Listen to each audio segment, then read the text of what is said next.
Welcome to this episode of Shonen Flop, where we talk about manga and Shonen Jump that didn't make it big. I'm David. I'm Jordan. Next week, we'll be covering Shoujo Noel. If you'd like to read along with us, be sure to join our discussion in the Discord and submit your 6-word summary. Find a link to Discord in our episode description and on our website, shonenflop.com. But this week, we are talking about not Bakugan, but Bakudan. And we are joined by the wonderful Henry. Like Bakuman? Baku, your mom. Fucking got him. Henry, thank you so much for joining us today. Can you tell the audience a little bit about yourself? Hey, I'm Henry Gilbert. I co-host the podcast Talking Simpsons and What a Cartoon, an animation expert. And I'm in trouble here because I instead read all 140 chapters of Bakuman to prepare for this. This has happened before. We have a show, Anime Out of Context, which is like our sister show, and one of their hosts read or watched the wrong anime for their recording. I have a lot of thoughts to bring in about Bakuman because it taught me all what I think I know about the Shonen Jump industry is only from the Bakuman comic, not Bakudan. See, I learned it from a little manga written by an onion that we covered a while ago, remember? That's where I learned how the industry worked and how Shonen Jump, it's better if only men make it, And, it's like... Yeah, that Jordan is talking about the right way to make Shonen Jump, which is a manga by someone that Shonen Jump paid to make a manga. And he was like, oh, we're going to talk about sexist to you guys. And we're like, that's totally fine. They also completely explain how the table of contents work, which for some reason people still don't understand. To be clear, he said, I'm going to talk about how sexist you are and how it's awesome that you're sexist. It's important to know they're sexist as a quality, that's our edge, guys. We're sexist. We can't do this. Would you really want to make Shonen Jump less manly? You know what's really sad is Ichi the Witch, I believe, is the first manga created where both the writer and the artist are female. Wow. Whoa. Yeah. I mean, at least to run in Shonen Jump, I'd imagine. Yeah, I mean Shonen Jump, yeah. I was going to say. But isn't that crazy? It's been over 50 years before you had both a female artist and a female writer working on a series together. Very good series, though, by the way. Now, Henry, I feel like I need to ask you at least one Simpsons question, and I didn't want to ask you a really basic bitch question. So hopefully this is at least an interesting one. Henry, what would you say is the Simpsons episode you feel is like the most underrated episode that you wish more people would really go watch? Wow, man, that's a good question. I think it'd be easy to pick one from season 8 or 9, where I think I'll go with a controversial one that often is written up as the one that ruined the series or whatever. It's actually... Is it the one, the Principal Skinner? It is Principal and the Pauper, the Armin Tamzarian one. Me and Bob have both worked on a kind of reclamation project for that episode because the episode, as explained by the writer, and I think it is in the text, that the episode is about pissing off people who are fans of a TV show by making a change and how they undo the change. It is metatextually about the thing people hate about it. And also, though, it is a love letter to the character of Seymour Skinner, even though some people take it as the death of Seymour Skinner or the end of anything mattering in the series. And I think it is a very smart, great episode of the show. I want to change people's minds on that episode. I totally respect it. That is a strong hot take that I would expect from a Simpsons expert. I have a similar question. What's the best episode in The Simpsons after season 20?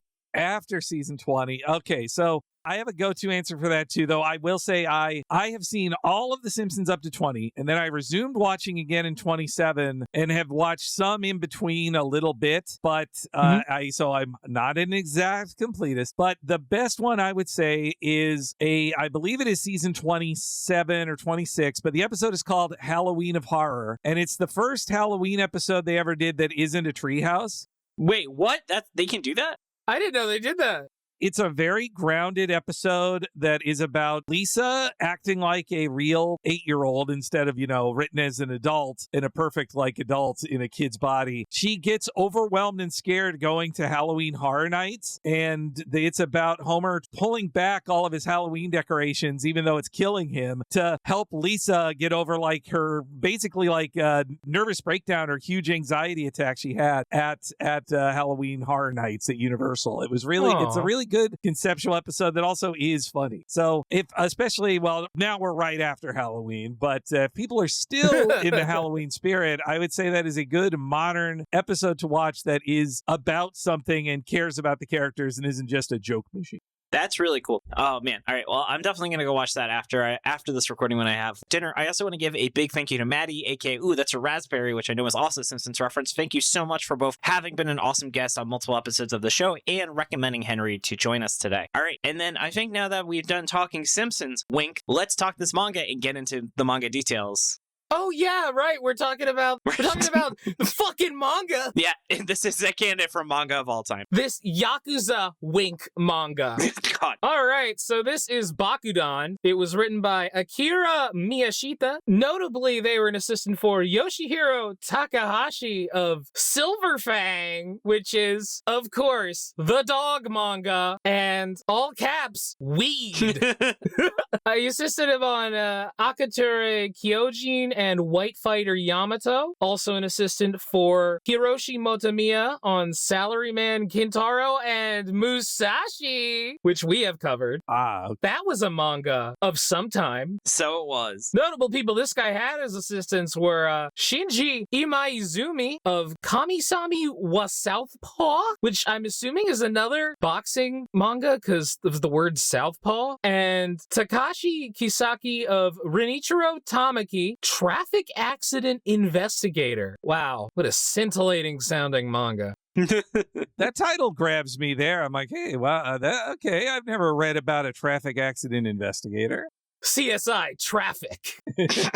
Other works include Shiritsu Kiwamamichi Koko, 1979-1980, 42 chapters, Weekly Shonen Jump. Geki Gokutora Ika, 1980-1982, 12 volumes, Weekly Shonen Jump. Shigake Otoko Juku, 1985-1991, 34 volumes, Weekly Shonen Jump. Apparently it was released in English as Charge Men's School. This is his big hit, which is an absurd macho gag manga about a bunch of huge ripped delinquent students at a violent school for manly men. I think I've seen clips of this. I can see how that one, leads into this one. Yes. This is full of similar, every man in this is 8 feet tall and a pile of muscles. And so I would assume similar, I'm a 15-year-old who is built bigger than, Arnold Schwarzenegger. Yeah, Schwarzenegger is fucking tiny compared to these guys. It's fucking ridiculous. Only got 22-inch arms. Yeah. Also worked on Higher Than the Sky, 1995-2001, 27 volumes, Weekly Playboy. Okay. It's about the two absolutely fucking ripped sons of the Devil King, which are sent down to Earth to try and procure a pure woman for their father, thus gaining the throne. Ew. A crude and lewd sex comedy with a macho presentation. Okay. Yeah, I could see it being published in Playboy means it's going to get out of the PG-13 zone of Jump and into the R-rated zone of lewd comedy. Yeah, you know what? It sounds like that was written for Playboy. Also created Akatsuki Otoko Juku, 2001, 2010, 25 volumes. The most well-known and popular sequel to Sakigake Otoko Juku, following the next generation of delinquents. Some people even consider it the best one. That person being MaxyBee.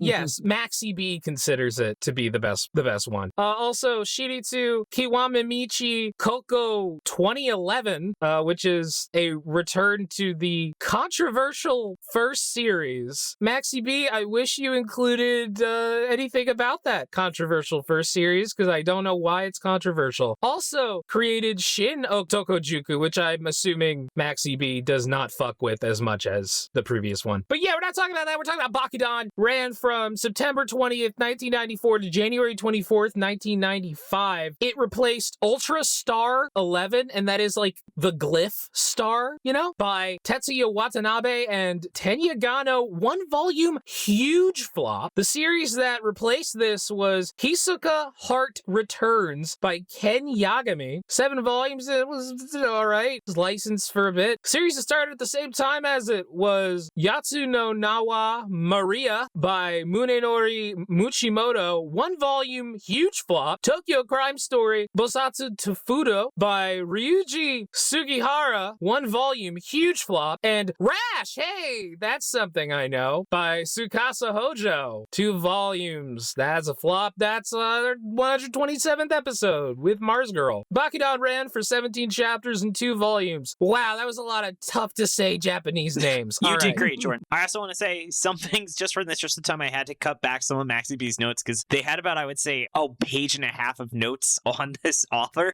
So some things may just have been, for the interest of time, I unfortunately had to cut some of theirs. Oh, I apologize then, MaxyBee. But yeah, it's my fault. Blame me. MaxyBee, you can be mad at me. It's David's fault, as usual. Write that David's British fault. sternly worded letter as they do. And speaking of sternly worded letters, let's get into the plot summary. How about that? Woo, yeah! Bakudan is the strongest, most powerful delinquent ever. Orphaned as a kid, he wants to be the best Yakuza in the world. After beating up a legion of dudes, he is sent to juvie, where he becomes the boss of all the prisoners by being the strongest, coolest guy. The Yakuza hold an NBA-style draft, and he's selected in the first round. He's picked up by his superior and made to shake down the owner of a boxing gym who refuses to give up his property. His name is Ken Tamaki, an ex-heavyweight boxer who wanted to be the first Japanese world champion, but his left thumb was cut off by the American Yakuza, aka the Mafia, for refusing to throw a match, and he had to quit. After a fight, Bakudan is able to defeat Ken, but declines to make him sign away the gym after seeing how manly he is. Ken, on the other hand, is so impressed by Bakudan that he wants him to become a heavyweight boxer. Bakudan refuses, saying he's going to be a Yakuza. Popcorn Jordan. Just before he's about to be officially accepted into the Yakuza, though, Ken crashes the ceremony and begs the Don to give him a few weeks to try and convince Bakudan to instead become a boxer. The Don is impressed by how manly Ken is and agrees. Ken then gives Bakudan a ticket to his match against the new up-and-coming boxing star Takajo Yuki. Bakudan's superior tries to extort a random driver, and it turns out to be Takajo, who ends up punching Bakudan with his signature right straight punch. Yeah, his special move is punching. Yeah, instead of the left gay one. Bakudan then goes to see Ken training and punches him with his approximation of the right straight so he could know what it's like. When it's time for the match, the Yakuza Don makes Bakudan be his bodyguard so that he has to see the fight. Everyone expects Takajo to destroy Ken, but Ken manages to almost defeat him, even though he ends up in the hospital. And even the crowd, which was full of Takajo fans, are all impressed by how manly Ken is. Bakudan agrees to become a boxer so he can fight Takajo, and the Don surprisingly just lets him go. Yeah, he's like, oh, I guess we're not doing a Yakuza thing anymore. Ah, damn. I was going to consider giving my whole thing to you, and I guess the next 20 years of my life are different than how I thought, but let's go on. He decides to train with Ken, who makes him do the famous boxing training technique of punching bees. Popcorn David. Bakudan struggles, but then another guy named Fujimura Kikiuchi shows up. He was a rising star who trained under Ken and also punched bees, though I think they're hornets. Yes. Yeah, but it's funnier to say. I know, bee puncher is way funnier. One day, however, just before his first match, a bee stuck his dick and made it get really big, and the whole crowd laughed at his big dick, making him run away and buy the smallest automobile possible.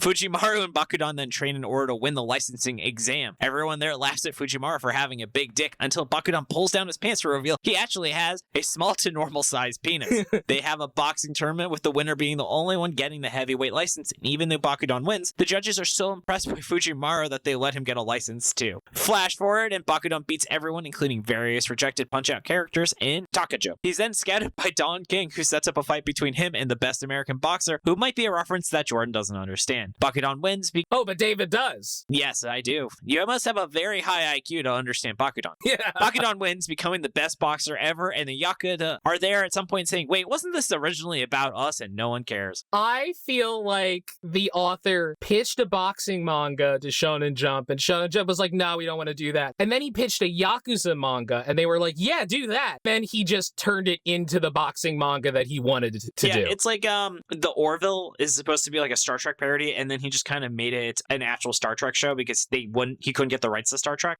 Yeah, that makes sense. feels like he was trying to get a new spin on like the popular boxing manga. Because like, Ashita no Joe and Hajime no Ippo, like those are seminal boxing manga that then also got, anime. And you can see he's trying to go for it, while at the same time, he's definitely drafting off of like the popularity of like JoJo Part 3 is about what if one of those punk jerk kids who looks like he's from Fist of the North Star, what if he actually had a heart of gold and psychic powers? And then same deal with like Yu Yu Hakusho. The main character that is like one of those punk kids, but actually he's got a heart of gold. Yeah. So it's like, oh, here's one of these punk kids, but what if he became a boxer instead of a Yakuza? Except like Bakudan's just like a dick. Like he just sucks. I feel like he was also watching a lot of Rocky 4. Anyway. A Rocky 4. Rocky 4. All right. Well, a Rocky Part 4 is the best one. It is the best part, but also the best part of the show is talking about the characters. That's not true. There are more fun sections, but we do have to go through it. Henry, do you mind telling us, I guess, what are your thoughts on the main character? Oh, well, yes. Baku, well, I thank you for getting his full name in there because I just knew him as Bakudan. It's a bomb that's about to, a fuse has been lit. The bomb will explode. Like, no, I mean, I was trying to find like character, interesting things about him other than just like he is the strongest, coolest guy ever. And this is the problem. It certainly makes it stand out from, say, Ippo's adventure or Joe's adventures, and because those are guys who build muscle and go from being one, an aspirational guy to like, I finally became that strong. It really seems like from the first page, Bakudan has like killed 30 guys. Yeah. And he's like, yeah, if I became a boxer, I would be the greatest ever. I have nothing to learn. Yeah, when we first meet him, he is an impossibly large 15-year-old, and he's like, yeah, it's implied that he didn't actually kill anybody. The only reason I say that is just because he got out after like 2 or 3 years, but man, it sure looks like he did. Those are all dead bodies around him. It sure looks like he killed 100 people. I don't think he killed anyone though, right? Yeah, I don't think so. I mean, the most interesting like character stuff with him I see is when his approach to the Yakuza is just that like he pitches himself as, I'm the star student in my college, and when I graduate, I'm going to be headhunted by the biggest businesses like Sony or Mitsubishi. Except in his realm, he's like, I can beat the shit out of anybody with only my fists. Every Yakuza is going to want to hire me, and I'm ready for pitches, guys. You come to me. Like, that's the most interesting aspect of him to me, is like your stock Yakuza character, just his supreme confidence. It's just, I mean, that's just the nature of this entire series. He's also just such a dick. Like, yeah. These characters are very thin. Jordan, do you want to tell us about Ken? So Ken is Bakudan's trainer, and he's like the coolest, manliest guy, but he's also like older. Like he's like in his 40s or almost 40 or something. Like, yeah, he's like out of his prime. Oh, yeah, they say he's 46, which would put him as like, a just after the war birth based, and his father is an American soldier who died in Korea. So that would fit with the timeline. Like an American soldier stationed in Japan, got a Japanese wife, then sent to Korea, died in the Korean War, and left his son without a father. I feel like the author has some odd views on race, because it's almost like, well, he has to be half Japanese, because like a normal Japanese person can't be that big just biologically. Like, it's like they go into this and like Bakudan is of course an exception, but that's why he's special. It's weird. It's like all of a sudden he just starts talking about like race science. Yeah. Well, there's a deeper aspect to this. So I am not a boxing fan, though I have watched some boxing. But what I do know is MMA of the 90s and early aughts, especially in Japan. And it has a similar stance of like, there was a want for like, we want a Japanese star to be the best, but also a general, there was an expectation of, well, there's no Japanese heavyweight that can operate at that higher level. And sometimes it almost does feel like they are talking about like eugenics in a certain way. And it's in an uncomfortable way, it feels too. Yeah. Yes, but yeah, it's funny how his life ends up being like identical to Bakudan's. He's like, yeah, when I was a kid, I was also an orphan, and I was the toughest, coolest guy around, and I wanted to be the biggest Yakuza in the whole world, and then I just became a boxer. Yeah. I do like, though, that since he is half Japanese, he really does feel a strong sense of identity with Japan. Like, he's never like, oh, well, my dad's American and that's what I accept me. He's like, it's Japan or nothing. I really feel pride for being Japanese in a way that I think was actually kind of interesting to see. Yeah. Well, this is a problem with the story, I'd say, too, is that characters like Ken, and I'd say at least one other in this we haven't got to yet, they are all much more interesting than Bakudan. Like, Bakudan is so bland compared to I'm like, why don't we just hear the story of Ken? This guy sounds cool. I feel like Big Dick Guy should have been the main character. Biggest dickus. Like, we can say so much more about the other we characters. do have to say that, though, for the Where It Could Have Gone section. So So the next person I want to talk about is the big bad, Takachu. Takajo Yuki. There we go. He's Ivan Drago, as Jordan likes to talk about. If he dies, he dies. He seems to be foreign from some part of Europe or America. We don't know. But yeah, the series doesn't really have reoccurring characters in a sense that a well-written manga would. So he's about the closest thing to actually having a big bad is. So the reason I say he's probably foreign, even though he has like a Japanese name, is because all of his dialogue is like fucked up. Like, it was so confusing at first because like his dialogue feels like garbled, and it's like, did the translation just get worse? But like, it's only him, which tells me that like, oh no, this is supposed to communicate that he has like broken Japanese or something. Yeah. At first I was like, so this is a foreigner speaking Japanese to a Japanese guy. But I do feel like when he's in the ring for a fight, Takajo he's presented as like another Japanese fighter. They're like, oh, is he the hope for future? Maybe he is also half Japanese. I mean, also his name is not like, they could give him a foreign name if they wanted to, not a Japanese one, but his name is Japanese. So it's weird. Yeah, he could have been like vodka Draginsky.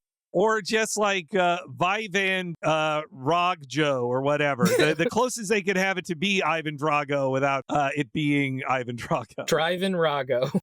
God. And then finally, Henry, can you tell us about Mr. Big Dick? My favorite character in the comic, Fujimaru Kikiuchi. When he shows up, I'm like, oh, this is your Krillin of this comic. He's like the secondary guy who can actually be flawed, unlike your lead guy, Goku, who can't have as many. Though Goku is such a more interesting lead character than Bakudan, obviously. But But Kikiuchi, like, he has flaws. He's a joke. But also, like, characters have to go like, well, hey, don't laugh at him. He actually is pretty good. And instead of having his whole life ahead of him, he's like, this is it, man. Maybe it's because I'm closer in age to a 29-year-old guy at 43 than a 17-year-old monster man. But like, Fujimaru actually like worked for his shit. Like, he didn't just get out of prison and be like, yep, I'm a physical specimen, impossible to beat. Like, Fujimaru is so much funnier and cooler. I like him so much more. That's the story of Rocky. He was like this big, dumb, older guy who was like, wanted to become a contender. And it's his last chance, like. I mean, until he did it way more times and it was like, yes. And actually he got 10 times more buff. But, in the first movie, that's what it's like. And until he gets rich and buys a robot, which I have to imagine, maybe that happens later with Fujimaru if this had run its course. But not before he loses all the money after getting brain damage. Well, so brain damage doesn't seem to matter. No physical reality matters in this. Like, Ken Tamaki stops a murderous punch with his forehead.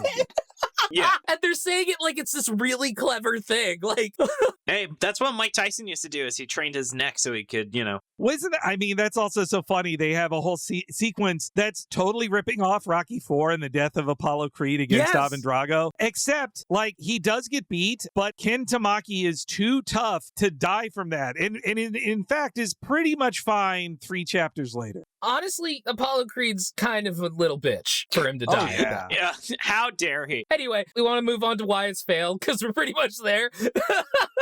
Speaking of failures, let's get into it. So, Henry, what would you say something that really stood out to you, something you didn't like about the series? I look at it from the perspective of the Bakuman comic, where the editor is directing the artist, because I see myself like, well, that's a job I would have. I could be the editor, not the artist or the writers, perhaps. And in this case, I think this is like, takes forever to get what's interesting. Like, the entire first chapter is just in a prison. And it's like, this isn't a prison manga, guys. They need to get chapter 4, I believe, is where it starts at the Yakuza ceremony. You start there. It's the guys about to take a drink of the sake okay to formally become a Yakuza. And then a boxing trainer comes in and is like, no, I'm going to make you a boxer and I'm going to beat up all the Yakuza here who won't let you be a boxer. That's what's interesting. You have Yakuza versus boxing. None of this prison bullshit that keeps you from the main interest of the story. It really feels like he didn't know it was going to be a boxing manga until it became a boxing manga. Well, yeah, which is pretty standard where it's like the series just doesn't fucking know what he's doing and he's floundering around and gets canceled after, 17 chapters as the series did. None of us had any idea that it was going to be a boxing manga, right? Yeah, I thought that was a one-off thing. Yeah, he was like, this is a tough first guy he's got to go after. And then I was like, wow, so he's going to have this weird guy coming around trying to get him to box? Interesting. And then the more it went on, I was like, oh, this is a boxing manga? It's just, this is 14 years into a professional career, like a successful one. Like, this is not some guy's first or second attempt. Like, this probably was even promoted as like, oh, the guy who had done this successful, modestly successful series that ran for a while. This is his next thing. And it's for the 90s. Oh, this is going to be exciting. And it's just like, you would think it would be more focused. It feels so slapdash that you would expect from somebody's like first or second work, not, the next thing. You would think it would come out more fully formed. We've actually seen this quite a lot. So the guy who made Naruto made Samurai 8, which likewise was like a bunch of ideas that didn't really form well. Or Gunplay's West by what's the pedophile who made Rurouni Kenshin? Watsky. That's all I think of his name. Yeah, Watsky likewise. He was like, I didn't have enough time. I don't know what I was doing. Sometimes the editor's like, hey man, we need something big in our magazine. I don't care if you really have a full-fledged idea. Make it up as you go. It's like, those Marvel movies where they start shooting without a script. It's actually much more common than you would think, where even really successful people are like, fuck it, I guess if my editor is throwing a sack of money at me to publish something, I'm gonna go with whatever the first idea I have, which is what this really felt like. Oh, I mean, I think the most famous example of that is like Dragon Ball Z, where it's like you read Dragon Ball and it's like these really like novel things are happening all the time, where it's like, wow, there's like a dinosaur here, and wow, whoa, that guy killed another guy by like sticking his tongue through his brain. What the fuck? And then you get to Dragon Ball Z and it's like, whoa, there's a new guy. What's his power? He shoots bigger lasers. Oh man, how does this guy gonna defeat the other guy? Oh, the laser just isn't gonna hurt him. Yeah.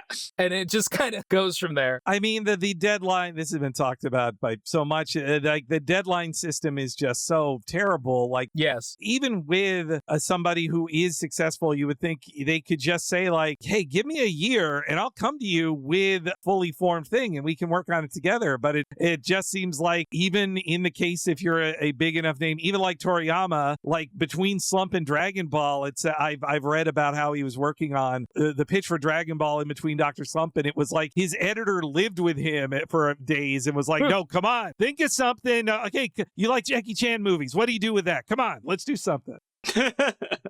Well, Tagashi is like the most famous example where he was like chained to the fucking desk. It's like, he's lucky that he's able to finally just put his foot down and be like, I don't want to die. Like, let me live my life. Like, I don't care if a comic, I am already successful. I don't care if a comic is late anymore, nor should he care. Like, I want these guys to enjoy their retirements instead of, like, at least Toriyama did. Like, he died far too young, but he at least got to have some years of only being like a consultant on Dragon Ball and coming up with story ideas, but not having to hit weekly deadlines anymore. God, I'm sorry. We have to get back to Bakudan. Oh my God. I could do this forever. I mean, there's just not much to talk about. The criticism is really, this plot didn't make sense. The characters are paper thin. I feel like that all forms of feedback like negative about the series distills into those two topics, right? Yeah, because it's like, it's stupid, but like, it's stupid. Have you seen this manga? Yeah. It's like, I'm all for like a toxically masculine comic about like huge men who punch each other. Like, that is not a thing I instantly like am turned off to. I'm like, okay, you know what? I'm on the ride for that. But it's like, Bakudan needs to be more interesting, but he's honestly too flawless of a guy, and every other enemy he meets is like too strong, and they're all just different meat tanks. Like, there's a guy who he fights near the end when it's his boxing test, and it really does seem like the author is saying like, oh, I bet these characters who are these pretty boys are more popular with readers. Fuck this shit, man. I'm gonna beat the shit out of these guys. It's like, no, this pretty boy is interesting, and he also like kind of does like a wanking fist like jerk off motion towards, and women like it. Who gives a fuck if a woman likes my comic? I'm like, man, I don't think there is a female character that shows up in this manga. No, it's only his fangirls. I was thinking it the whole time, like, wait, there has to be like even a silent woman on screen, right? Nowhere swear, until that guy, the pretty boy in like the third to last chapter, looks exactly like Kenshiro. He does, yeah.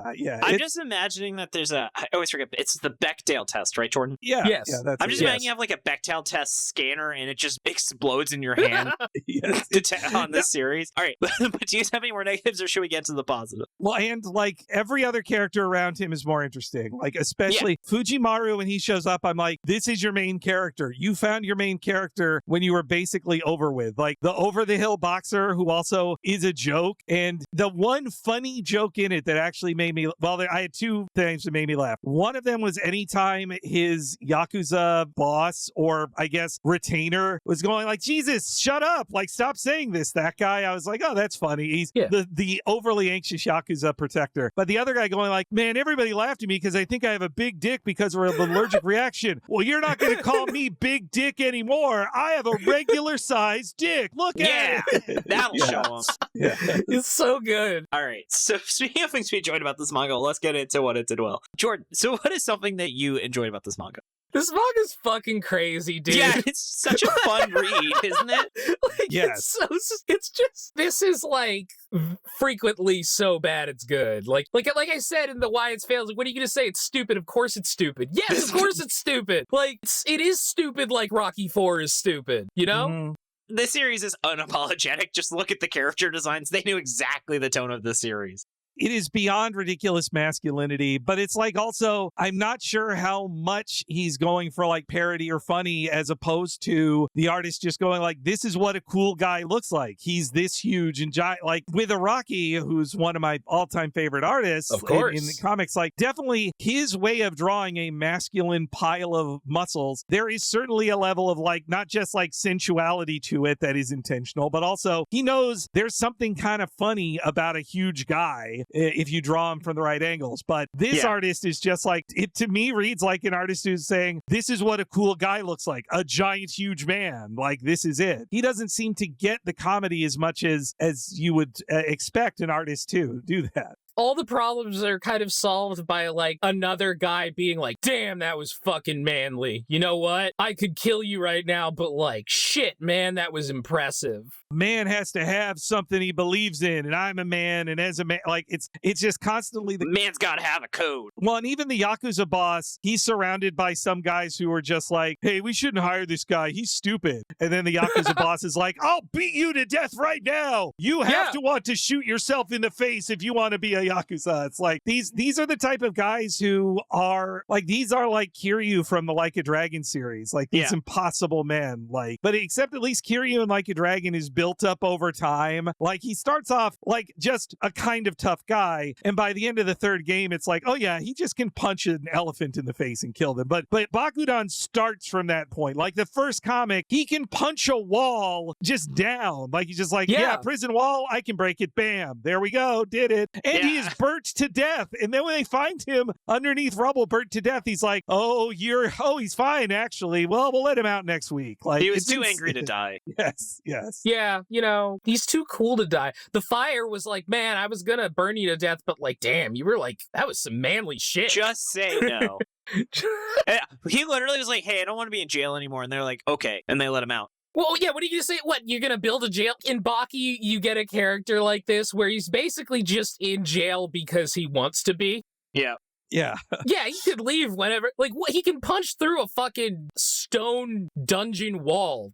He's not being held by prison. He's here because he wants to be. I'll say another positive for it is that I only know these venues because I am a fan and I've watched a lot of Japanese pro wrestling. Like, oh, I'm so sad I didn't get a chance to see a live match when I was in Japan last time. You know, I've only been to the Tokyo Dome to see wrestling shows. I wish I had gone. It's still on my list in Tokyo. Near the Dome is Korakuen Hall, which is in this, it's where one of the fights take place in the comic. And I'm like, wow, that looks just like it. Or when they go to the Budokan, where normally like pro wrestling and sumo happens, I'm like, oh, that looks just like it. I give them credit for verisimilitude of the locations. Also, this is such a quick read. It really does dive into the action. There's not like tens of pages of exposition about Yakuza and shit. You're like, all right, well, at least they're like fighting and doing stuff in every chapter, you know? It's like they need to get Bakudan fighting by chapter 8. Like, he needs to be in a boxing ring by chapter 8. They really need to do that faster. But once he's finally in the boxing ring, then the comic ends. And I'm like, oh, well, damn. I wish they got into that a little faster. It's why everybody else is boxing. And you're like, oh, these are the interesting characters, the ones who actually box, like Ken. Yeah. Yeah. On that note, do you guys want to go into where it could have gone if we're talking about things we would have done different? Well, we got to talk about the bees. Oh, yes. I just have a note that says bees. It says bees. Like, having to punch bees, or as David said, hornets. I believe they list the Latin name as Vespa holy shitus. Yes. Which, believe it or not a real hornet. Yeah, also, for the record, this is not a real thing based on my research, that they don't have boxers trained by punching bees. I'm going to guess, again, author intent here, but my guess is they're ripping off more Rocky, which, Rocky has crazy training of like, chase this chicken. Can you get the chicken? And he's like, how do I top chasing a chicken? Okay. Punch the bee. Super deadly hornets that if you can't punch, you have to punch and kill them. You have to dodge them. And also, like, maybe he pitched it of like, and then the hornets sting you. And it's like, well, no, we have to make up like a hornet that if you get stung 10 times by this hornet, you die. Like, so you can't even get stung more than 10 times. Where the fuck is Ken getting all these hornets?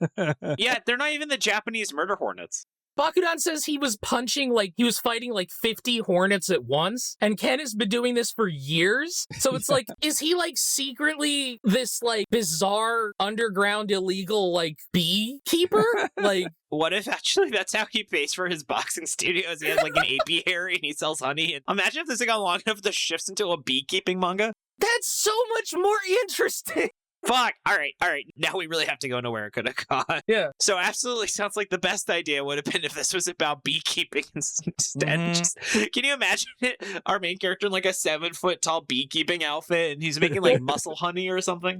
Well, not necessarily about beekeeping, but what if that was an aspect of Ken's character where he did pay for all this stuff through beekeeping? Yeah, that he has like a farm upstate in Saitama or something and just... Yeah. Well, that was all that land that the Yakuza wanted from him. Yeah! That's what they want to get. It's something to deepen his character would have certainly been interesting. Like, I think, again, where it could have gone, like, that's what that last chapter feels like to me is it feels like his half thoughts of, okay, here's like the 10 arcs of dudes I'd have him fight over like 6 years of comics until he eventually defeats the American champion and becomes the first heavyweight boxing champion in Japanese history. And it's, let's say just patriotic the way he he's wearing his, rising sun headband or the flag headband and he'll only throw it off once he achieves his dream, like that. I'm sure it would have gone to just like more training arcs, but when you see the guys he presented as these were going to be the guys he would fight, it's just like, but they all just seem kind of uninteresting. Yeah.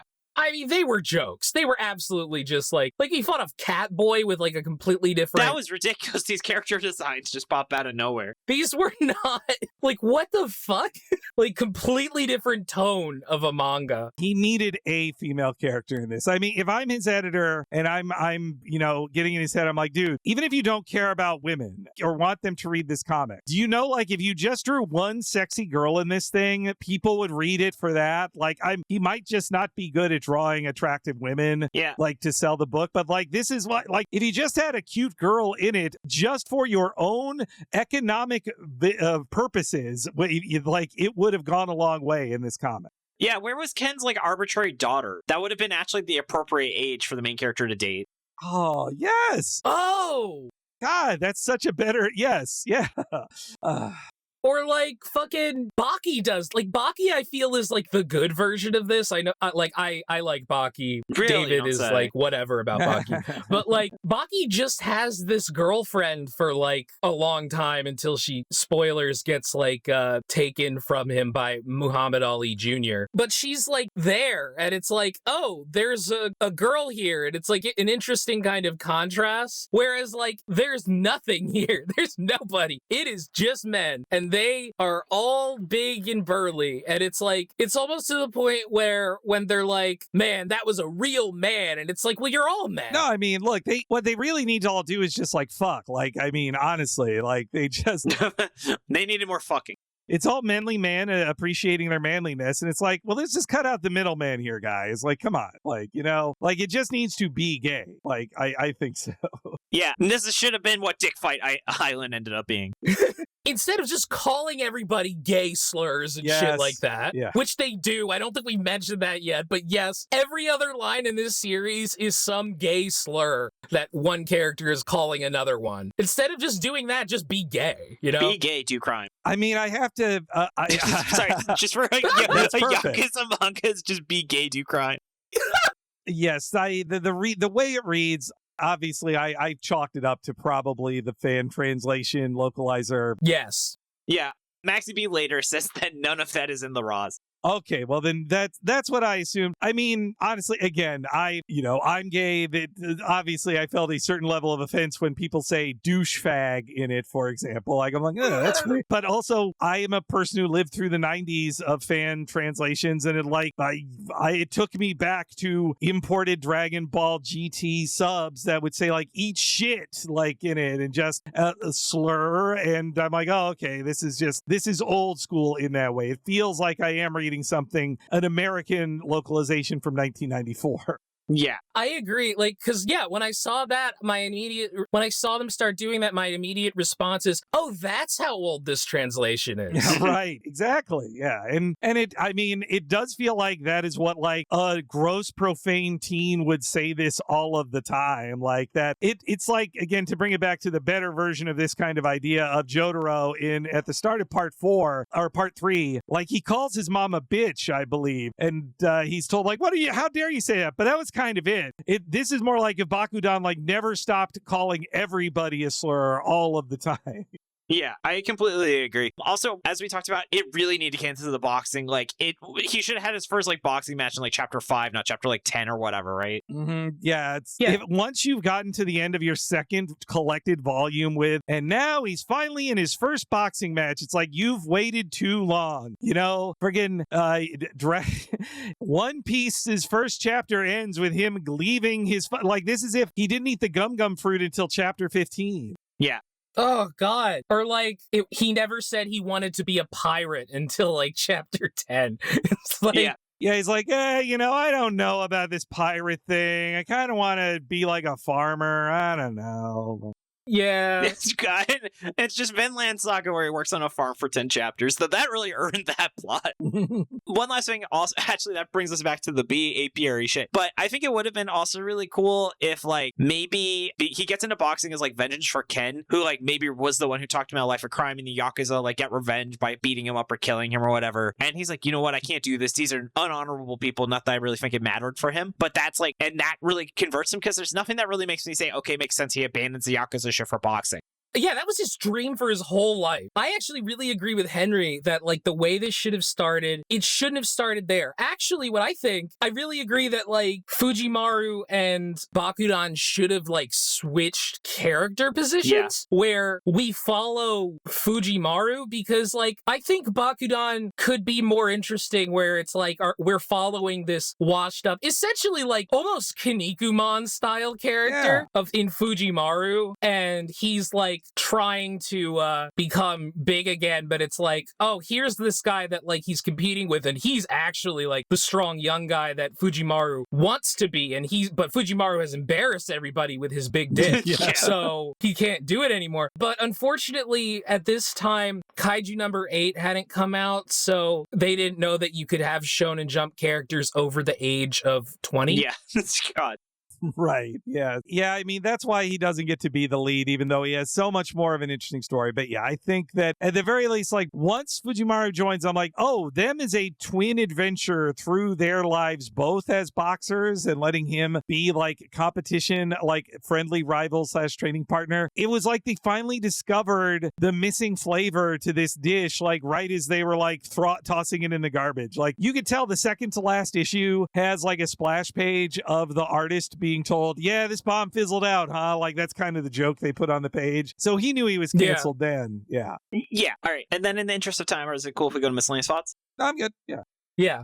So, Henry, what is something you feel you haven't had a chance to talk about yet? They needed to make more of the character who was his Yakuza escort. The guy who was like, please, like, that is also a good comedic setup that they were half interested in, of like, I just wanted to see more of the guy who just keeps going like, please, you can't say that to the boss, or you have to do this, or I just bought you a whole steak. Why are you being a dick? And just, he kept saying, why are you doing this? Please. I'm back to the point that he prevents Bakudan from shooting himself in the face, and Bakudan goes like, whatever, fuck you, buddy. I wanted to shoot myself in the face. Yeah.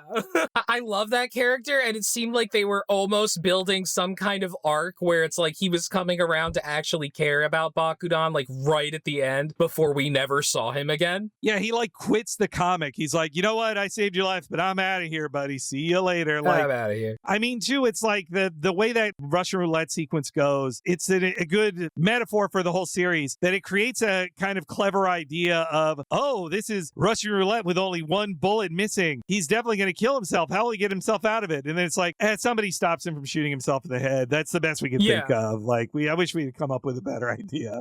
Yeah. Well, what's the alternative? That he just pussies out? Hey, yeah. No. How dare like, yeah, like, no, it's so dumb. Oh my God. And like you guys said, a biracial boxer in Japan, like even having a shonen series that even touched a little on what it is like to be a biracial Japanese citizen. You know, I've watched a few documentaries and books and news stories about, you know, you're kind of, despite being fully Japanese citizen born in Japan, the racialized treatment and racist treatment you get in Japan, like there is something to talk about there. But obviously, like that's not what a Shonen Jump series about very strong men is going to be about, that, you know.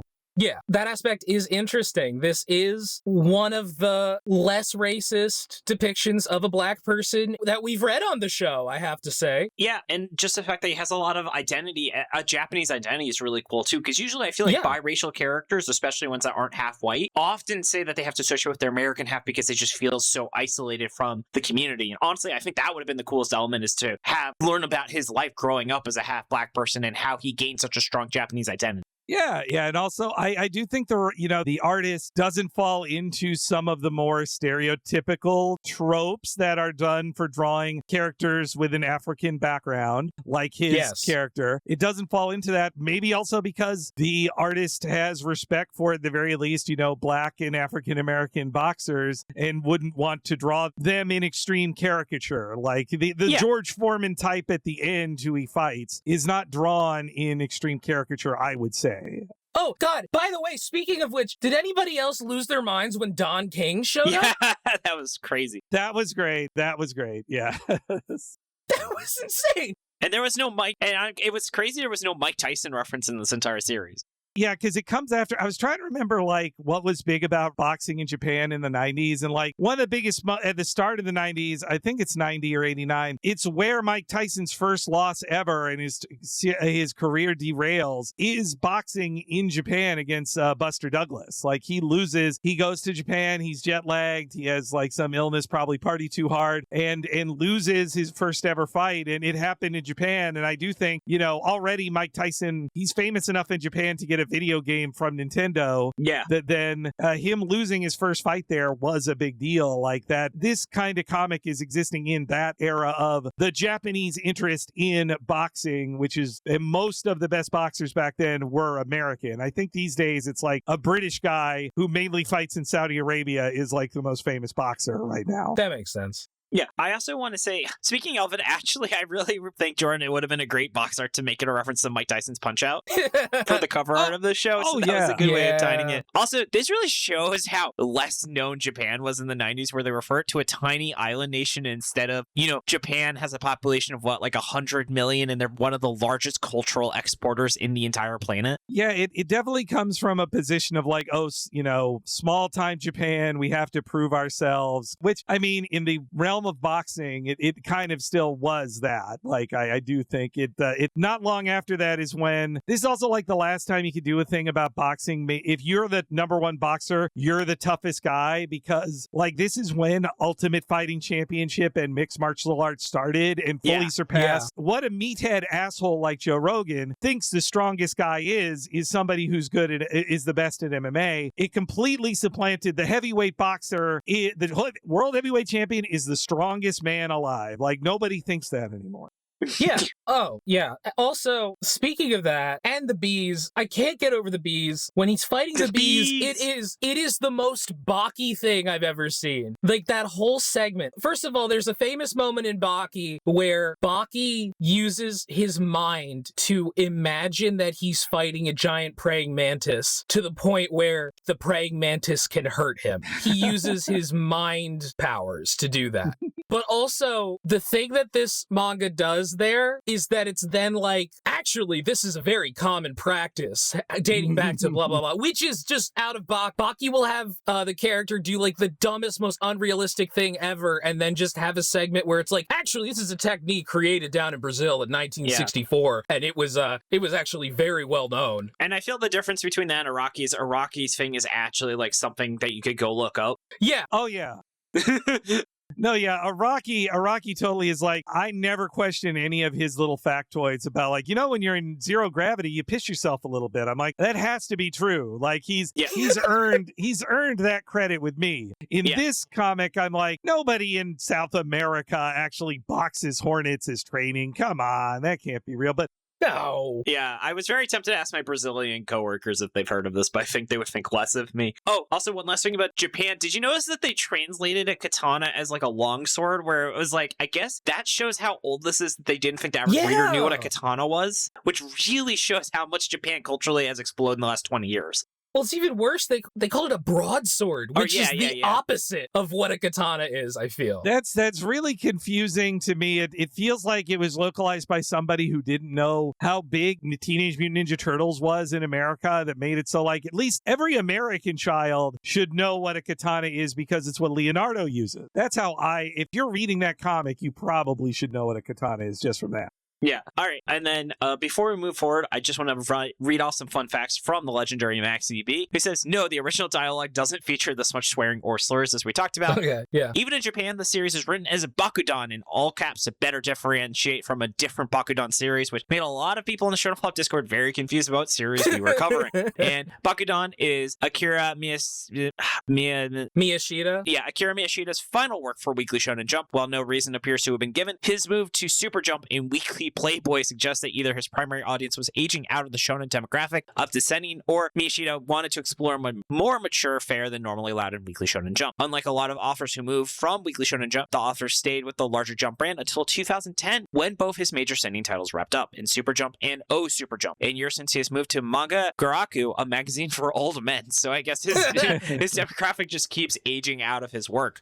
This comic shows like he kind of fell out of the times. He was able to work with one generation, but not pull in a new young generation with him like that. Yeah. That's the difference between, like a good comic artist who can be successful and like a generational talent like Takashi Rumiko we talked about earlier. Like she's able to ingratiate herself and get new fans like each generation and renew her fandom every decade. But it sounds like this guy had his one group of fans that will keep going with him to more series, and it's not like he's out of work, but I'm not surprised that this was his last like regular Shonen Jump series, and showed like, the 90s just aren't for this guy, Yeah. He didn't want to do it anymore. All right, but you know what I want to do is let's get into final verdict, all right? Yeah. So let's dive into the 6-word summary, starting with the community. From Tucker, homophobia with some light boxing content. MaxyBee, a decent flop with problematic translation. I'm sensing a theme. Beej, what if Rob Liefeld made manga / you could even say it bombed? The Laughing Fool, you are already counting to 10. I like that one. Portalman said Bakudan, Bakugan, Bakuman, Bakuon, Bakuen. Spubby said Bakudan, the strongest Bakuman in Baku, Japan, and a human bomb who shouts F-bombs. Laura Newman says Baku, Baku, Baku, Baku, Bakudan. Diego, wait a second, this ain't Bakugan. Dude Rock flops with the most fucks ever given. Apparently there were 275 uses, and yes, they counted it. Handily beating Cyberblue, which actually we haven't talked about at all in this episode, Short. Interesting, actually. Yeah. Or Saint Muscle. Oh, fuck. We'll talk about that when we have a minute. Jacob 2 Pop, so 80s, it physically hurts. Jersey Luck, muscles too powerful. Which is a problem because it's the 90s. Yeah. Jersey Luck, muscles too powerful for the 90s, so at least they know when it came out. Armored Queen, a different kind of battle brawlers. Watchtower, what if... Jordan, I don't know how to say that word. Otoko Juku, which is this guy's other manga. Oh, yes, you're right. Except more fuck. Or Paladin, terminal case of big dick energy.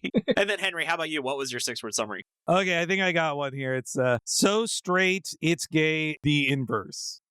God, I love it. Jordan, how about you? Help, my dick is too big. No, what's your 6-word summary? Hey. I had 2. As always, one is good, one is bad. You guys will tell me. A boxer's dream will never die. Reference to a very famous scene in One Piece. And are you a fan of One Piece at all, Henry? Oh, I'm current with the comic. Yes, yeah. Oh man, have you ever heard of the podcast Doman's Dawn? I think I have. But I haven't. I have not listened to it. I'm sorry to say, but I think I have. For those unaware, Doman's Dawn is run by a friend of the show, Luke Hare, where he says, "What if we recast One Piece with Simpsons characters?" Yes, I've seen their really great art out there in the world. It's That's one really of my favorite good, is the fan art. I just want to make sure that was on your radar. And then my other one is it's Fist of the North Slur.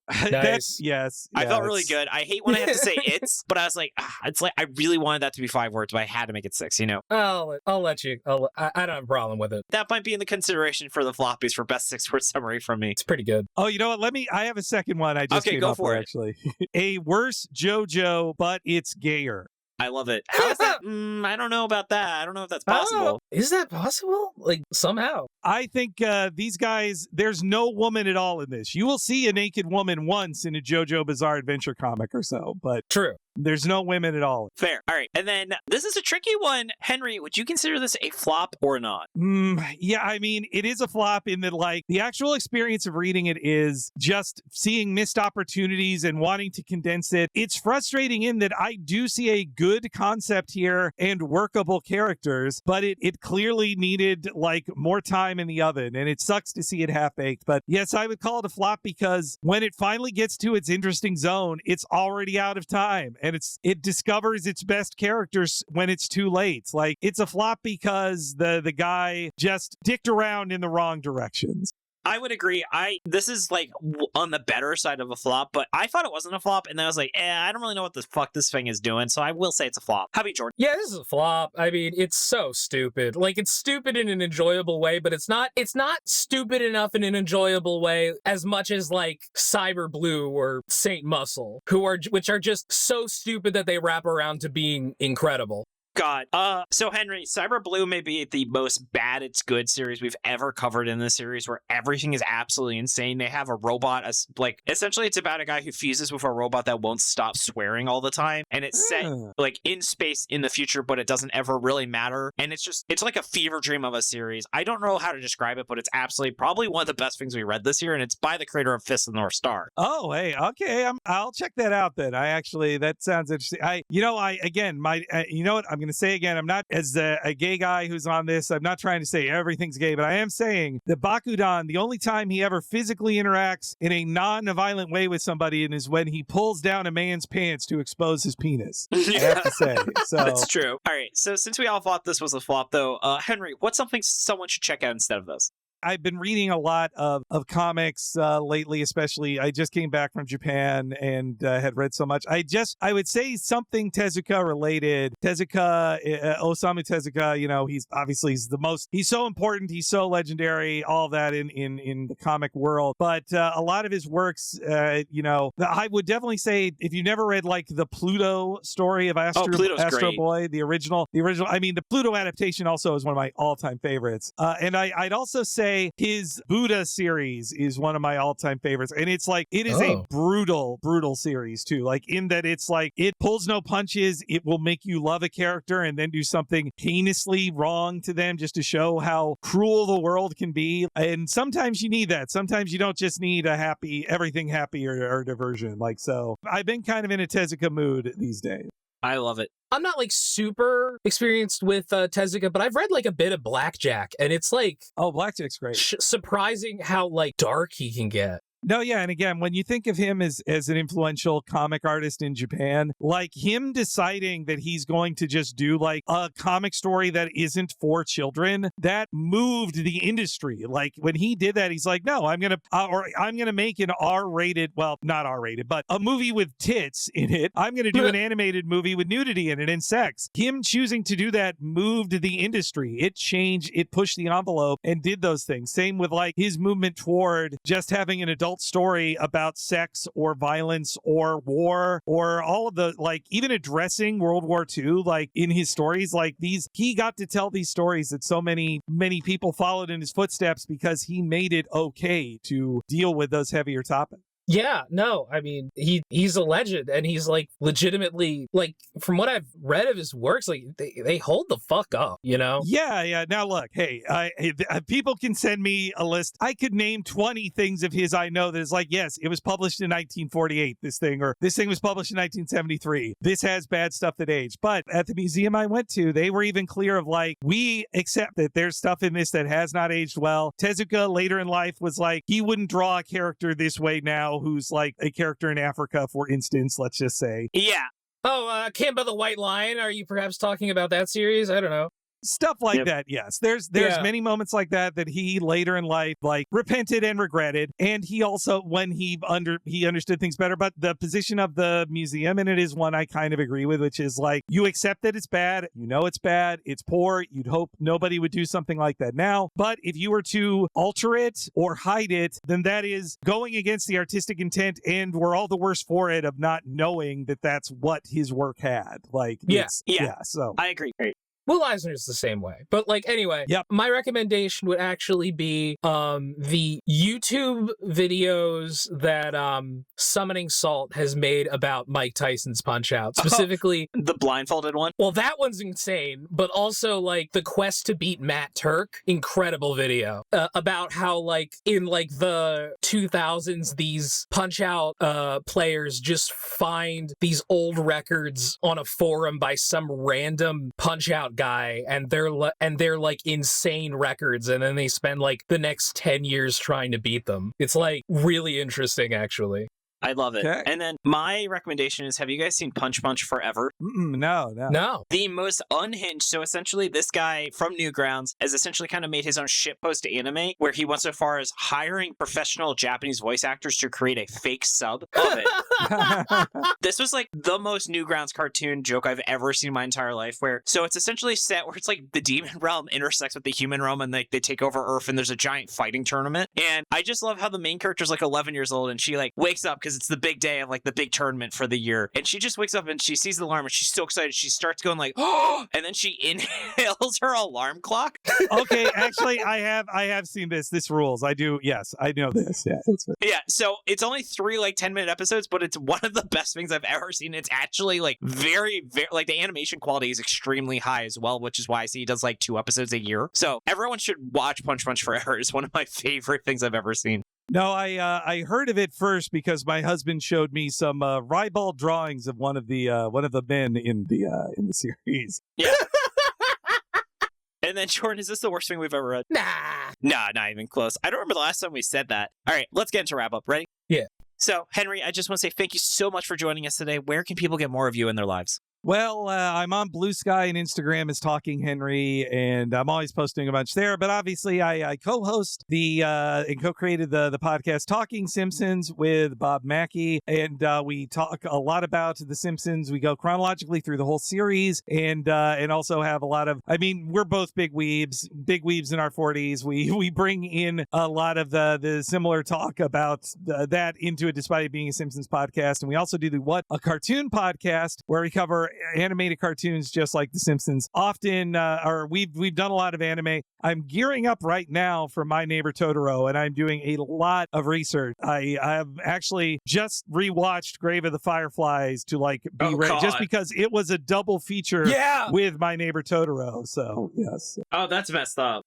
I learned this recently. Like, holy shit. Like, you go in and which explains so much about why Totoro is just like the sweetest, most like softest anime ever. When it came out, Grave of the Fireflies was like, that was the big one. Totoro was like, maybe you see Totoro too. Like, Grave of the Fireflies was adapting like a book taught in schools for like 20 years in Japan. Like, it was, the big deal was Grave of the Fireflies. And like My Neighbor Totoro, it didn't even become a big hit until 2 years later when it first aired on Japanese TV for the first time. That's when everybody fell in love with it and were like, we are going to merchandise the shit out of it, is what Ghibli said. And boy, did they. Yeah. Oh, yes. And we're supported at patreon.com/Talking Simpsons, where we have a ton of bonuses. Like, that's where we're going to be covering for probably 5 hours My Neighbor Totoro in the end of this month. And hundreds of hours of bonus content, including, if you liked all of this anime talk, we did like Akira as well. And we both really loved talking about that era of comics and in Japanese comics. Did you talk about Bart Kira? I was just going to say. A little bit, yes. We did talk a little bit about Bakura. Yeah. But that's fantastic. Definitely people should go check that out. And then, Jordan, I want to say props to you for making the opening ending theme, being a great host, and helping with editing. Thank you, David, for doing like almost everything else on the show. No problem. Doing like a lot of other shit, yeah. Props to Merliel for the awesome cover art. Find her online at Lyle Mur, and Nigel for being our generous art benefactor. Thank you, Dylan, for assistance with editing. You can find his podcast, Anime Out of Context, at animeoutofcontext.com. Thanks to Tucker and MaxyBee for assistance with pronunciation, translation, and other miscellaneous research. Find us on Blue Sky /X at Shonen Flop, Tumblr Shonen-Flop, and our website, shonenflop.com. We're on Spotify, Apple Podcasts, YouTube, wherever else you get your podcasts. Come join the Shonen Flop Discord. It's open to everyone. Hang out with us, talk about anime, games, whatever else is on your mind. We even have a manga book club and movie nights. You can find a link to it in our show notes or on our site, shonenflop.com. In particular, Henry, we actually had a really cool where the official One Piece translator was, he often like answers questions on our Discord, and he was talking a lot about some translation choices that people were curious about with like the Dami Reversey stuff. So it's actually really cool to see like Steve and Paul posting about that if you're familiar with him. Oh yeah, I've been on a podcast with him on the Shonen, sorry, not the One Piece podcast. I've That's been awesome. on with him. So yeah, he's great. Yeah. Jordan, anything you want to talk about? No, not right now. Okay. I just want to say thank you to my wonderful girlfriend, Steph. Aww. And our insane thief of a kitten, Freya. I found out it was daylight savings time when she woke Steph up at 4:30 instead of 5:30. Oh, what a nice kitty. Yes. I want to give a shout out to my wonderful wife for making me a special breakfast, and Ravioli for being so brave even though she got stung by a bee. Oh. All right, all that's left is let's go on a sign off. Thank you so much for joining us. Tune in next Monday as we give our first thoughts on Shoujo Noel. This has been David. This has been Jordan. This has been Henry. And you've been listening to Shonen Flop. Keep up, floppers.